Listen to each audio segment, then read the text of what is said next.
Hi all ఎలా ఉన్నారు? I hope you all are good. So ఈరోజు వీడియోలో మనం ఇనోజుకే గురించి తెలుసుకుందాం. Inosuke full name Inosuke Hashibira. తన కథ ఒక ట్రాజెడీతో మొదలవుతుంది. తన తల్లి కొతోహా హషిబిరా చిన్నప్పటి నుంచి అబ్యూస్, సఫరింగ్, లోన్లీనెస్ అనుభవించింది. చివరికి ఆమె తన అబ్యూజివ్ హస్బెండ్ ని వదిలేసి ఇనోజుకోని కౌగిలించుకుని అడవిలోకి వెళ్ళిపోతుంది. కొతోహా చివరికి డోమా అనే ఒక డిమోన్ దగ్గరికి వెళ్తుంది. డోమా అప్పర్ ర్యాంక్ 2 డిమోన్. అతను మొదట్లో చాలా ఇన్నోసెంట్ గా తనకి సహాయం చేస్తున్నట్టు కనిపించేవాడు. కానీ నిజానికి తనొక రూత్లెస్ కిల్లర్. కొతోహాకి మొదట్లో తెలియలేదు. కానీ క్రమంగా తన గురించి తనకు తెలిసింది. తను మనుషుల్ని తినే మాన్స్టర్ అని. క్రిటికల్ సమయంలో డిమోన్స్ దాడి చేసేటప్పుడు ఆమె ఇనోజుకేని కాపాడడానికి ఒక పెద్ద మౌంటైన్ నుంచి కిందకి తోసేస్తుంది. తను పడిపోతున్నప్పుడు ఎలాగైనా బ్రతకరా అని చెప్పి అనుకుంటుంది. ఆ తర్వాత ఆమె డిమోన్ చేతిలో చనిపోతుంది. ఇలా ఇనోజుకే ఆర్ఫన్ అవుతాడు. కానీ అదృష్టం ఏంటంటే తను ఒక ఫీమేల్ బోర్ మీదకి పడతాడు. ఆ సో అతన్ని తన పిల్లలా పెంచుతుంది. అందుకే ఇనోజుకే చిన్నప్పటి నుంచి యానిమల్స్తో జీవించడం నేర్చుకుంటాడు. అందుకే తన మెంటల్ స్టేట్ ఎప్పుడు వైల్డ్గా ఉంటుంది. తను మాట్లాడడం కూడా యానిమల్స్ని అబ్జర్వ్ చేసి నేర్చుకుంటాడు. Human society values, discipline, manners ఇవేమి తనకు తెలియదు.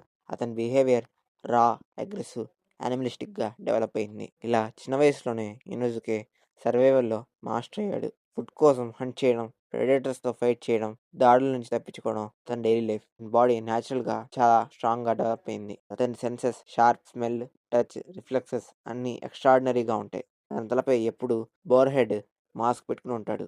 తను పెంచిన బోర్కి గౌరవం ఇచ్చేలా. ఇది అతని ఐడెంటిటీలో పర్మనెంట్గా మారింది. తన తల్లి సాక్రిఫైస్ గుర్తులేకపోయినా అది సబ్కాన్షియస్లో ఒక బాండ్లా ఎప్పుడో తనకి ఏర్పడింది.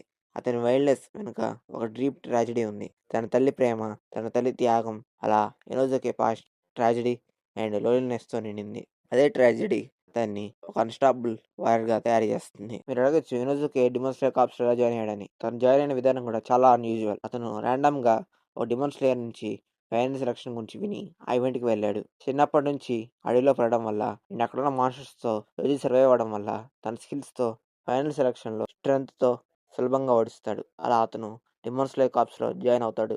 కార్ప్స్లో చేరాక తన లైఫ్ పూర్తిగా మారింది. అతనికి ఇచ్చిన ఇన్సిడెంట్ స్వాట్స్ సాధారణంగా స్మూత్గా ఉంటాయి. కానీ ఇనోజుకే వాటిని జగ్గడ్ ఎడ్జెస్తో మాడిఫై చేసుకున్నాడు. ఎందుకంటే అతను నమ్ముతాడు స్వాడ్ రఫ్గా ఉంటే కట్ కూడా రఫ్గా ఉంటుంది. అది డిమోన్ ఈజీగా చంపేస్తుంది. మనోడు తెలివితేటలు మామూలు కాదు. అతని స్టైల్ ఏ ఎగ్జిస్టెంట్ బ్రీతింగ్ టెక్నిక్ కాదు. అతను తనదైన ఒక కొత్త స్టైల్ డెవలప్ చేసుకుంటాడు. అదే బీస్ట్ బ్రీతింగ్. ఇది పూర్తిగా వైల్డ్, అగ్రెసివ్ టెక్నిక్స్తో నిండి ఉంటుంది. అది అతని ఇండివిజువాలిటీకి ప్రూఫ్. కార్ప్స్లో తను టాంజిరో అండ్ జెనిట్సు లాంటి కంపానియన్స్ను కలుస్తాడు. తను ఫైట్కి ఎప్పుడు రెడీగానే ఉంటాడు. అలానే తన చుట్టూ ఉన్న వాళ్ళ మీద సుపీరియారిటీ ప్రూవ్ చేసుకోవాలని ప్రయత్నిస్తూ ఉంటాడు. అంతెందుకు టాంజిరోతో మొదటిసారి కలిసినప్పుడు కూడా అతనితో ఫైట్ చేయాలని ప్రయత్నిస్తాడు. కానీ టాంజిరో కైండ్నెస్, పేషెన్స్ గ్రాడ్యువల్లీ ఇనోజుకే మీద ప్రభావం చూపిస్తాయి. అతనికి మొదటగా ఫ్రెండ్షిప్, లాయల్టీ, కాంపాషన్ అనే కాన్సెప్ట్ అర్థమయ్యాయి. మౌంట్ నటగుమోలో రూయి డిమోన్తో జరిగిన ఫైట్లో ఇనోజుకే మొదటిసారి టీం వర్క్ ఇంపార్టెన్స్ తెలుసుకుంటాడు. ముగెన్ ట్రైన్ ఆర్క్లో ఫ్లేమ్ హషిరా రింగోకుతో కలిసినప్పుడు తన క్యారెక్టర్లో కొత్త మెచ్యూరిటీ వచ్చింది. రింగోకు సాక్రిఫైస్ చూసి ఇనోజుకే గుండె లోపల కొత్త ఫైర్ ఇగ్నైట్ అయింది. ఎంటర్టైన్మెంట్ డిస్ట్రిక్ట్లో టెంగన్ ఉజీతో కలిసి ఫైట్ చేసి అప్పర్ మూన్ 6 డిమోన్స్ పై గెలిచాడు. బ్యాటిల్లో అతని బీస్ట్ బ్రీతింగ్ టెక్నిక్స్ ఎంత ఫ్లెక్సిబుల్గా అండ్ డెడ్లీగా ఉంటాయో చూపించాడు. ఇలా ఇనోజుకే డిమోన్ స్లేయర్ కార్ప్స్లో వారియర్గా ఎస్టాబ్లిష్ అయ్యాడు. వైల్డ్ బై నుంచి లాయల్ ఫ్రెండ్గా, కరేజియస్ వారియర్గా మారాడు. తన ప్రజెంట్ జర్నీ మనకు ట్రాన్స్ఫర్మేషన్ ని చూపిస్తుంది. యానిమలిస్టిక్ బిహేవియర్ నుంచి హ్యూమన్ కంపాషన్ కు ఎవాల్వ్ అయ్యాడు. అండ్ తన పవర్స్ చూస్తే ఇనోజుకే అబిలిటీస్ ప్యూర్ రా స్ట్రెంగ్త్ తో మిక్స్ అయిన యూనిక్ స్కిల్స్. అని చెస్ట్ మజిల్స్ చాలా పవర్ఫుల్ గా ఉంటాయి. చెస్ట్ ను ఇన్వర్డ్ గా బెండ్ చేసి కూడా స్వాడ్ స్ట్రైక్స్ రెసిస్ట్ చేయగలడు. అతని ఫ్లెక్సిబిలిటీ ఇన్సేన్ గా ఉంటుంది. తన బోన్స్, జాయింట్స్ ను వేరే యాంగిల్స్ లో ట్విస్ట్ చేయగలడు. అతని పెయిన్ టాలరెన్స్ అబ్నార్మల్. చాలా సార్లు మోర్టల్ లెవెల్ వూడ్స్ వచ్చినా కూడా వెంటనే ఫైట్ కంటిన్యూ చేసేవాడు. సెన్స్ ఆఫ్ టచ్ ఎక్స్ట్రాడినరీగా ఉంటుంది. అండ్ స్పాటియల్ అవేర్నెస్ అనే యూనిక్ ఎబిలిటీతో ఎనిమీ ప్రెజెన్స్ ను మైల్స్ దూరంలో కూడా డిటెక్ట్ చేయగలడు. ఎలా అయితే యానిమల్స్ ఏదైనా డేంజర్ ని ముందే డిటెక్ట్ చేసేటట్టు. అండ్ ఇప్పుడు మనం బీస్ట్ బ్రీతింగ్ గురించి తెలుసుకుందాం. ఇది ఇనోజుకే సిగ్నేచర్ స్టైల్. ఇనోజుకే స్వయంగా ఈ స్టైల్ను క్రియేట్ చేసుకున్నాడు. ఇప్పుడు తన టెక్నిక్స్ని చూద్దాం. First fang pierce, powerful forward thrust. Second fang slice. Fifth fang crazy cutting, ర్యాపిడ్గా అన్ప్రిడిక్టబుల్ స్ట్రైక్స్ని చేస్తాడు. సెవెంత్ ఫ్యాంగ్ స్పాటియల్ అవేర్నెస్, సరౌండింగ్స్లో ఎనిమీస్ను డిటెక్ట్ చేసే rare ability. 10th fang whirling fangs, massive ఫోర్స్తో మిక్స్ చేసి స్ట్రైక్ చేస్తాడు. ఈ టెక్నిక్స్ బ్యాటిల్ ఫీల్డ్లో అతన్ని ఒక అన్ప్రెడిక్టబుల్ ఫైటర్గా చూపిస్తాయి.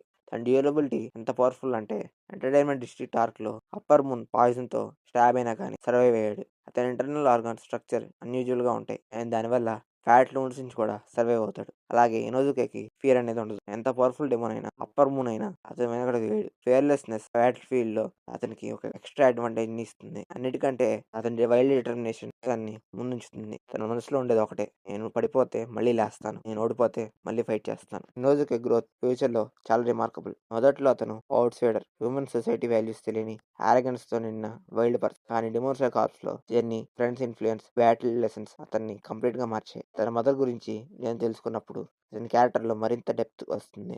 ఆ మెమరీ అతన్ని ఇంకా కరేజియస్ అండ్ కంపాషనేట్ గా వారియర్ గా మారుస్తుంది. ముజాన్ మీద ఫైనల్ వార్ లో కూడా అతను క్రూషియల్ రోల్ ప్లే చేస్తాడు. తన టెక్నిక్స్ ని పూర్తిగా యూటిలైజ్ చేసి కామ్రేడ్స్ తో కలిసి డిమోన్స్ పై రిలెంట్లెస్ గా ఫైట్ చేస్తాడు. ఫ్యూచర్ లో ఇనోజుకి ఒక ప్రొటెక్టర్ గా, ఒక లాయల్ వారియర్ గా గుర్తింపు పొందుతాడు. దానికి తన వైల్డ్ ఇన్స్టింక్ట్స్ ఉన్నాయి, కానీ వాటితో పాటు కొత్త మెచ్యూరిటీ డెవలప్ అయింది. తన లెగసీ సింపుల్ కానీ పవర్ఫుల్. ట్రూ స్ట్రెంగ్త్ అంటే సోలోగా ఫైట్ చేయడం కాదు. ట్రూ స్ట్రెంగ్త్ అంటే టీంతో కలిసి డిమోన్స్ ని ఓడించడం, కంపానియన్స్ ని ప్రొటెక్ట్ చేయడం. తన చైల్డ్హుడ్, తన ట్రైనింగ్, తన డిటర్మినేషన్ తన ఈ స్థాయికి తెచ్చింది. తన లైఫ్ జర్నీ మనకు చెబుతుంది డిసిషన్స్ మన ఫ్యూచర్ ని డిసైడ్ చేస్తాయి. బోర్ మాస్క్ వేసుకున్న వారియర్ నుండి కంపాషనేట్ ఫైటర్ వరకు ఇదే ఇనోజుకే చిబురా యొక్క అసలైన గాథ. సో ఇది గైస్ ఈరోజు వీడియో. ఈ వీడియో నచ్చితే లైక్ చేయండి, షేర్ చేయండి, మన ఛానల్ని సబ్స్క్రైబ్ చేయండి. అండ్ మనం ఆల్రెడీ ఎలిట్స్ మీద ఒక వీడియో చేసాం, చూడకపోతే వెంటనే వెళ్ళి చూసేయండి. Thank you and bye bye.